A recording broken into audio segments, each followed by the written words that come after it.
babae patay matapos mahulog at malunod sa ilog sa Bagong Silang, Caloocan City. Nabatid na umakyat sa bubungan ng biktima para kunin ang kanyang aso pero umigay ang yero at nahulog sa ilog. Kawawa naman. Si Erlo Bringas, magawalita. Nagtulong-tulong na mahila at maiahon ng mga lalaki na yan ang isang babae na nahulog at nalunod sa ilog sa Phase 10A sa Bagong Silang, Caloocan City kagabi. Pasado alas 9 kagabi nang maganap ang insidente na kung saan nahulog sa ilog ang biktima na kinilalang si Eloisa Gentunga, 28 anyos. Nagawa pa itong maisugod sa ospital pero patay din ito kalaunan. Ayon sa impormasyon, umakyat sa bubong si Eloisa para kunin sana ang alaga nitong aso na inilagay umano sa bubong ng kanyang kasintahan. Pero dito na daw nangyari ang pagkahulog ni Eloisa. Sabi na nag-away daw yung mga boyfriend, yun pong ano.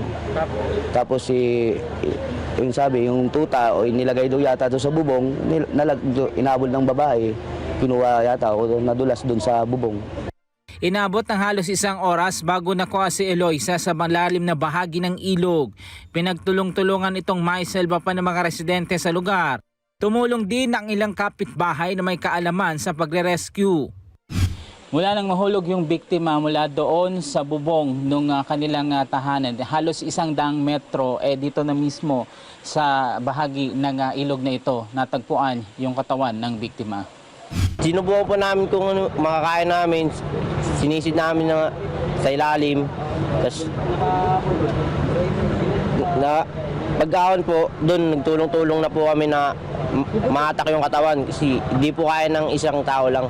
May tama po sa kaliwang tuhod, sa pasa may inlalaki, may sugat po, tapos kanang kamay, sa may bandang pulso may sugat. Paliwanag naman ng kasintahan at ang kaibigan ni Eloisa na nakasama nito bago siya nahulog sa ilog. Nagiinuman sila bago maganap ang aksidente pero hindi nila akalain na ganun pala ang mangyayari. Magkakanig po yung jowa niya nilagay sa bubong. Pilit niyang kinukuha sa bubong yung aso niya. Pilit siyang umaakyat. Pinipigilan namin siya. Hanggang sa yun, nakakit na talaga siya sa bubong. Hanggang dito na lang yung paa niya. Doon na siya nahulog, nasira yung yero. Hindi ko naman siya nahawakan. Ang ina ng biktima, pagkadismaya at galit ngayon ang nararamdaman sa nangyari sa kanyang anak. Desidido umano silang papanagutin ang mga kasama ni Eloisa kabilang ng kasintahan nito.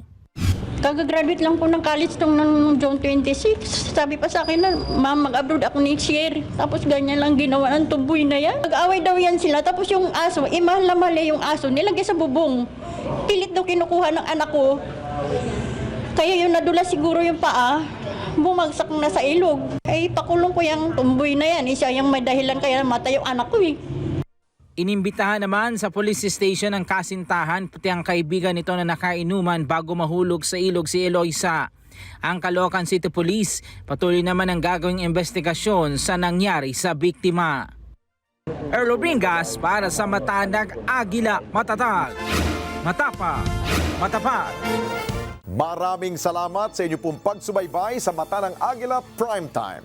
Para malaman ang matatag, matapang at matapat na mga balita, i-follow lamang at mag-subscribe sa @Net25 TV.